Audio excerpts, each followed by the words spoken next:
Hello bachcho, let's read the question. Discuss the apparent weight of a man in a lift when lift is moving upwards with a constant speed. तो बच्चों यहाँ पे हमें पहले समझना है कि की कॉन्सेप्ट यहाँ पे हम क्या यूज करने वाले हैं। तो की कॉन्सेप्ट यहाँ पे होगा apparent weight of a man। क्या कॉन्सेप्ट है? apparent weight of a man। यहाँ पे लिख लेते हैं apparent weight of man of man। ठीक है।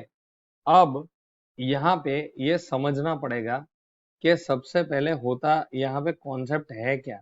तो देखो, मान लो मेरे पास लिफ्ट है,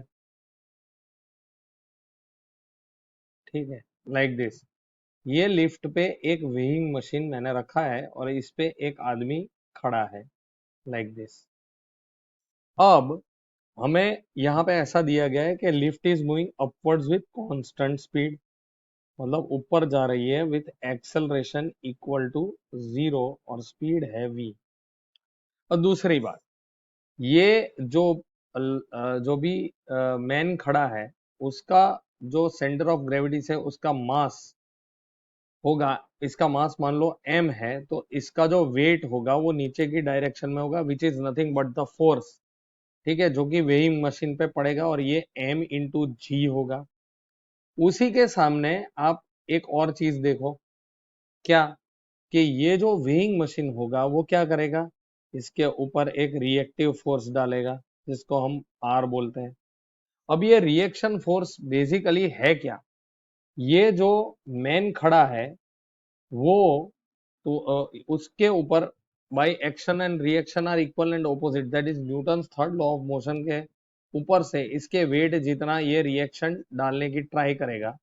लेकिन यहाँ पे अगर एक्सेलरेटेड फ्रेम में ये होता, मान लो यहाँ पे acceleration equal not equal to 0 होता इन केस, तो क्या होता कि यहाँ पे ये दो फोर्सेस अनबैलेंस्ड हो जाते। तो ओवरऑल फोर्स बैलेंस इक्वेशंस अगर हम लिखे, बैलेंसिंग ऑफ फोर्स की equation, balanced force balanced force equation लिखते हैं ये सिचुएशन में जहां पे हमारी अभी कोई एक्सेलरेशन है नहीं।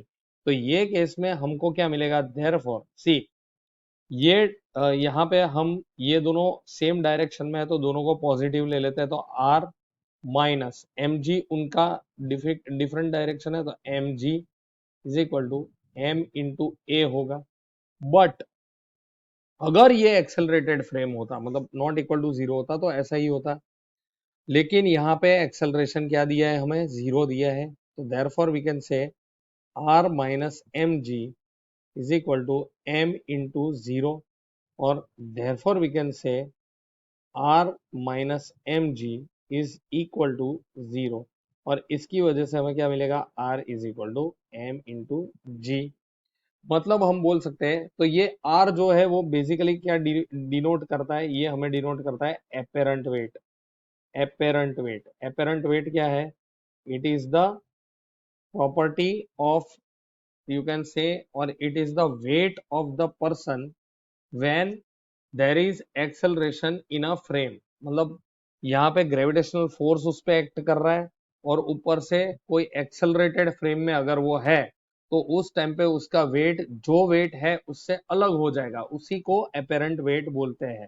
तो यहाँ पे हमारा apparent weight is nothing but R, और यहाँ पे हम लिख सकते हैं therefore apparent weight apparent weight weight is equal to actual weight, ऐसा बोल सकते हैं actual weight। ठीक है, तो यही हमारा फाइनल आंसर होगा बच्चों। This is the final solution.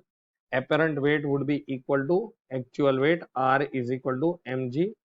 hope you understood, thank you and best of luck।